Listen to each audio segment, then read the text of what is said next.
바울 사도는 우리에게 이렇게 전합니다.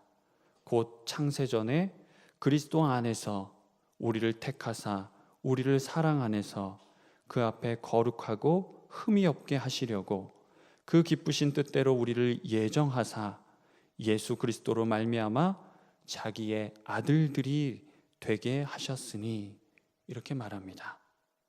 이 말씀만 저와 여러분이 정확히 이해하고 고백해도 우리 신앙은 견고히 설 수 있을 것입니다.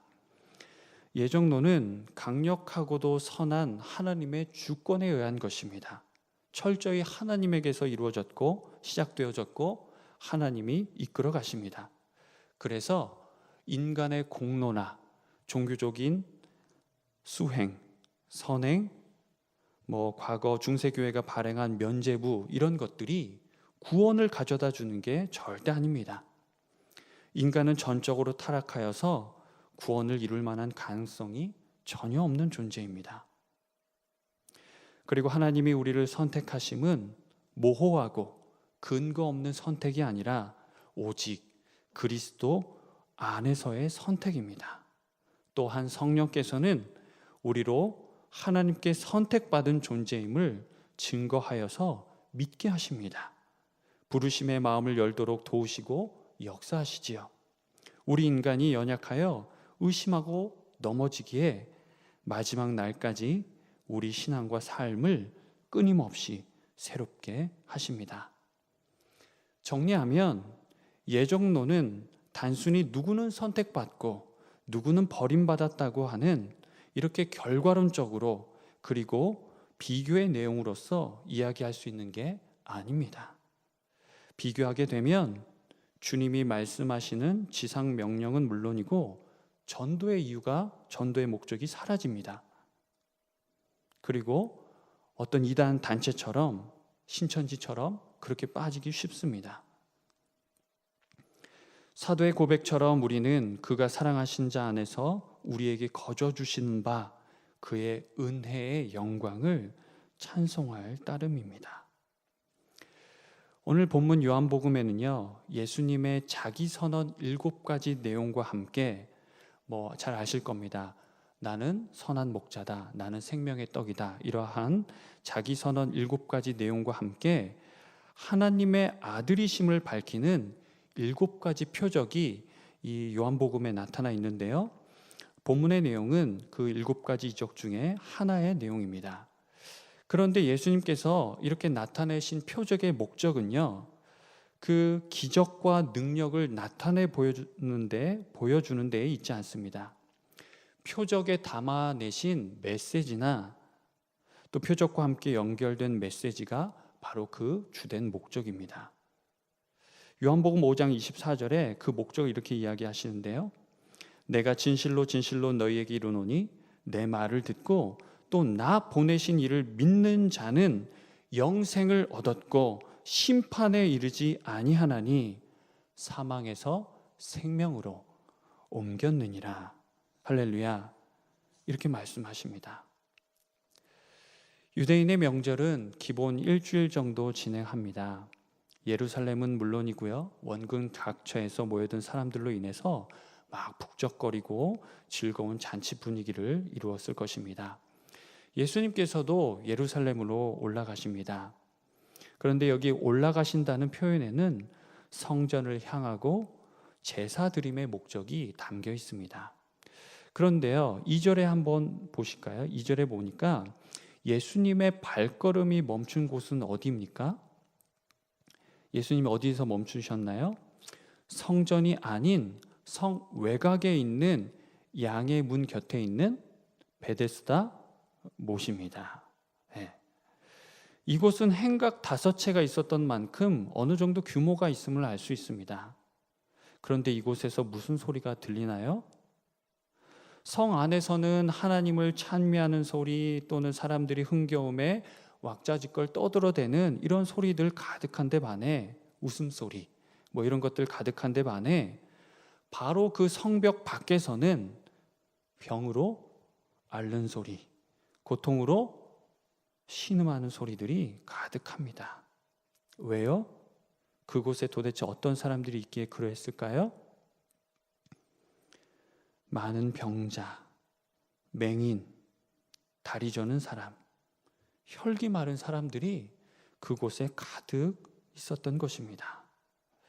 그런데 이들을 돌보는 사람들이나 의료 행위는 찾아볼 수 없지요.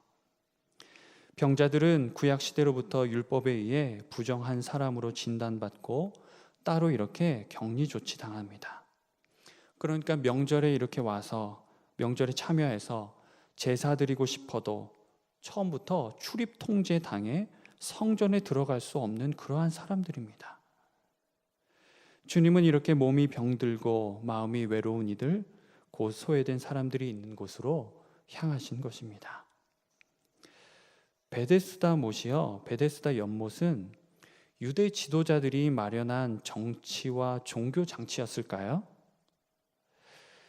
아무튼 병자들은 3절과 4절에 나타나 있는 것처럼 천사의 손길, 그로 인한 회복을 기대하며 그곳에 모여 있습니다.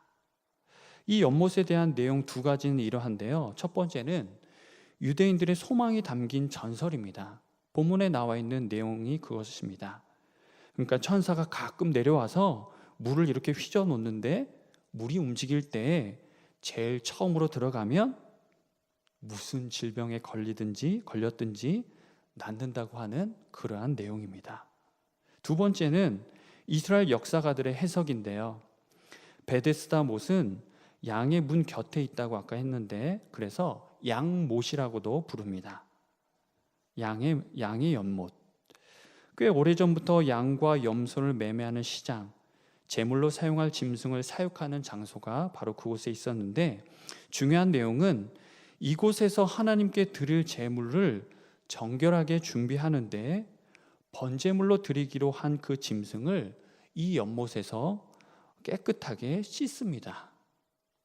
병자들은 그 모습을 보면서 이 물로 나도 몸을 씻으면 병이 나을 것이라고 이렇게 기대한 것이지요. 이곳의 실상이 어떠하든 사람들은 이곳을 베데스다라고 부릅니다. 자비의 집, 은혜의 집이란 의미입니다. 본문에 의하면 사람들의 시선과 마음은 어디에 있습니까? 당연히 물이 언제 움직일까? 그리고 어떻게 하면 다른 사람보다 내가 먼저 들어갈까? 거기에 있습니다. 어쩌면 몸도 성치 않은 사람들이 물 가까운 그 자리를 서로 차지하려고 티격태격 하고 있을지도 모르겠습니다. 베데스다. 누구에게나 열려 있다는 점에서 공평하게 보입니다. 언제 물이 움직일지 누가 알려준 것도 아니고 이곳에 나오는데 이 베데스다로 나오는데 어떤 자격이나 조건이 필요 없습니다. 그런데요, 은혜를 차지하는 사람, 자비 쟁탈전에서 그것을 취하는 사람은 오직 한 사람뿐입니다. 어떠한 사람이 은혜를 얻기에 용이하고 유리할까요?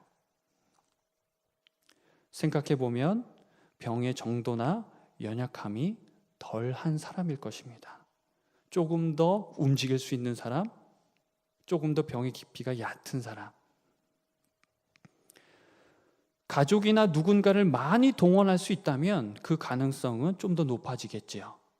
또는 아프지 않고 멀쩡한 사람들이 여러 병자들의 신락 같은 가능성을 빼앗고 있는지도 모르겠습니다. 연약한 이들이 모여있는 베데스다의 현실은 참으로 냉혹하고 폭력과 경쟁이 가득한, 이름과는 달리 무자비한 사회, 은혜 없는 공동체입니다. 만약에 자비의 집 베데스다가 우리 살아가는 사회, 사회는 그렇다 치고 우리 개인의 신앙과 삶이거나 우리의 가정, 우리의 공동체와 교회라면 정말 큰일입니다. 어떻게 하면 좋을까요? 우리 주님께서 어떠한 일을 행하시는지 좀 더 따라가 보겠습니다. 주님은 무자비의 집, 이 치열한 경쟁 사회 한복판으로 들어오시는데요. 그리고 누구를 보시나요? 바로 38해 동안 병을 앓고 있는 사람입니다. 은혜로부터 가장 멀리 떨어져 있는 이들을 대표하는 사람일지 모르겠습니다. 병명은 무엇인지 알지 못하지만 주님은 그를 보시자마자 병의 내력이 아주 오래되었음을 바로 하십니다. 언제 물이 움직일지 모르는데 그래서 그 움직임이 있자마자 들어갈 만반의 준비를 하고 있어도 모자랄 판인데 병의 깊이 때문일까요? 이 사람은 자리 펴고 누워 있습니다.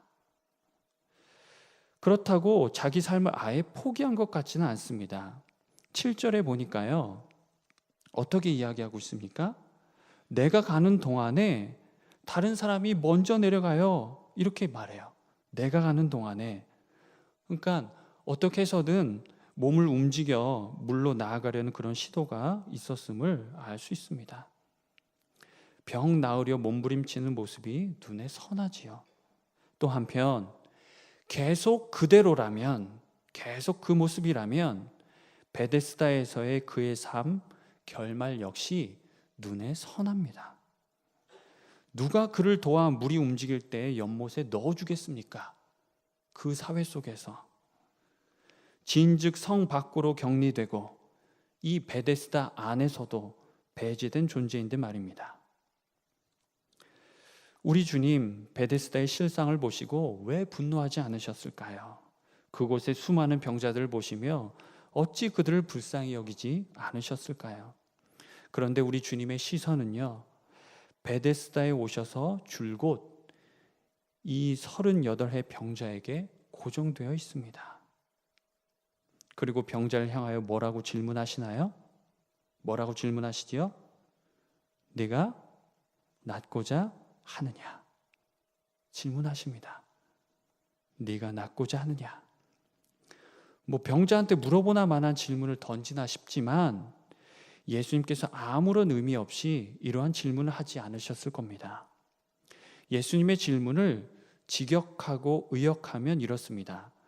너 정말 건강해지기를 원하니? 이겁니다. 네가 정말 원하는 게 뭐야? 네가 정말 원하는 것이 무엇이냐?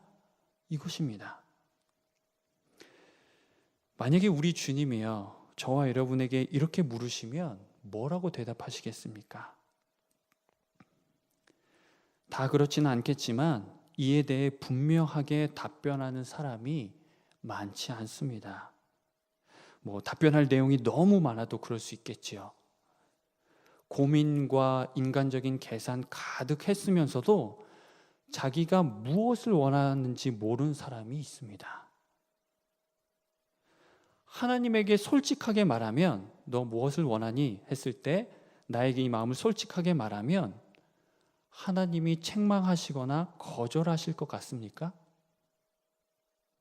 아니면 하나님이 원하는 것을 들어주시고 그 조건으로 더 큰 사명을 맡기실까 봐 두려우십니까?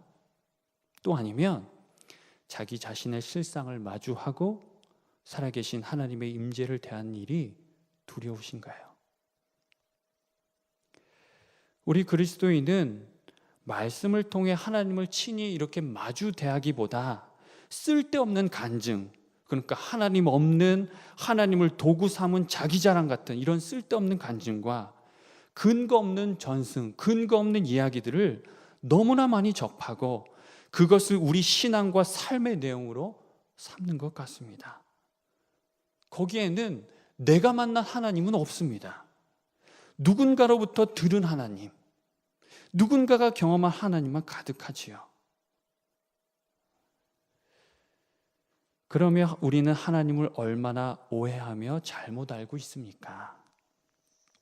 얼마나 자기 고집을 하나님의 뜻이라고 확신하고 있나요? 우리는 자칫 은혜의 허상만을 쫓고 있을 수 있습니다. 우리가 기대하며 설정해 놓은 은혜에 목매달고 있을 수 있습니다. 예수님의 질문에 대한 병자의 답변이 아까 어떠했습니까? 병자가 어떻게 답변해요? 예, 주님, 저 정말 낫고 싶어요. 이렇게 했나요? 이게 아니죠. 물이 움직일 때 나를 못에 넣어준 사람이 없습니다. 이렇게 답변합니다. 네가 낫고 싶으냐? 주님의 물음은 우리 자신의 마음을 들여다보게 합니다. 허황되고 근거 없는 내용에 고착된 우리의 시선을 주님에게로 향하게 합니다. 무자비한 사회 속에서 은혜를 쟁취하려는 몸부림을 중단하게 하고 위로부터 부으시는 은혜로 우리 인생에 흘러 넘치게 하십니다. 우리 주님은 38해 된 병자의 이런 답변을 들으시고 그에게 안수하시거나 제자들을 시켜서 그를 베데스다 못에 넣어주도록 하지 않으십니다. 그럼 뭐 하세요? 뭐 하십니까?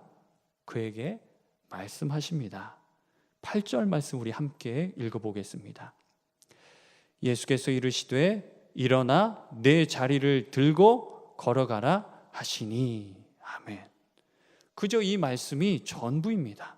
더 무슨 치유 행위가 없습니다. 주님께서 말씀하신 세 가지 내용은 무엇입니까? 첫 번째, 일어나라. 두 번째, 너의 자리를 들어라. 세 번째, 걸어가라. 이것입니다. 일어나라는 이 말엔 부활의 의미가 담겨 있습니다. 부활은요, 죽었다가 다시 살아나서 어느 시점이 되면 또 다시 죽는 이런 소생과는 차원이 다른 내용입니다. 부활은 이전과는 비교할 수 없는 전혀 새롭고 영원한 삶입니다.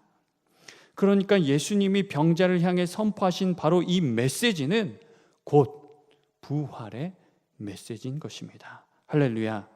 죽은 자들 가운데서 일어나라 라고 하는 강력한 생명의 말씀입니다. 두 번째, 주님은 병자에게 너의 자리를 들어라 이렇게 말씀하시는데, 그가 누워있던 자리는 어떠한 자리인가요? 어떠한 자리였습니까? 자기 자신의 비참한 삶을 한탄하는 자리. 베데스다와 그곳에 모인 사람들, 어쩌면 하나님을 원망하는 그런 자리입니다. 절망과 낙심의 자리이죠. 이것들과 함께 막연하고 헛된 은혜를 기대하며 조차 살았던 지난 삶을 아주 깨끗하게 정리하라는 우리 주님의 말씀입니다. 또한 주님의 마지막 말씀은 걸어가라 이것입니다. 병자는 베데스다에 갇혀 그곳이 전부인 줄 알고 살았지요. 그것은 그의 몸처럼 굳다 못해 폐쇄된 마음, 마비된 삶입니다. 주님은 이 말씀을 선언하심으로 그로 하여금 참된 은혜를 가로막는 장벽을 부수고 나와 새로운 삶을 향해 나아가게 하십니다. 은혜는 내가 쟁취하는 게 아니라 하나님이 거저 주시는 선물입니다. 38의 병자를 찾아와 회복시켜 주신 우리 주님, 병자가 주님께로 나아갔나요? 아니지요. 주님께서 이 38해 된 병자를 찾아와 주셨습니다. 할렐루야. 그러한 우리 주님은 오늘도 저와 여러분에게 친히 찾아오셔서 우리에게 물으시고 또 말씀하십니다. 네가 낫고 싶으냐? 일어나 내 자리를 들고 걸어가라. 함께 기도하겠습니다. 고마우신 하나님 아버지, 베데스다와 같은 곳에서 살아가는 우리에게 찾아오시어 만나주시고 말씀해 주시니 감사합니다. 우리 연약함을 불쌍히 여기시고 주님 말씀대로 일어나 자리를 들고 걸어가겠사오니 힘과 용기를 더해 주옵소서. 우리 사는 날 하나님 앞에 설 때까지 은혜 받은 자로서 성숙함을 이루며 살도록 성령님 우리를 도우시고 능력으로 채워 주옵소서. 감사드리며 우리 구주 예수님 이름으로 기도합니다. 아멘.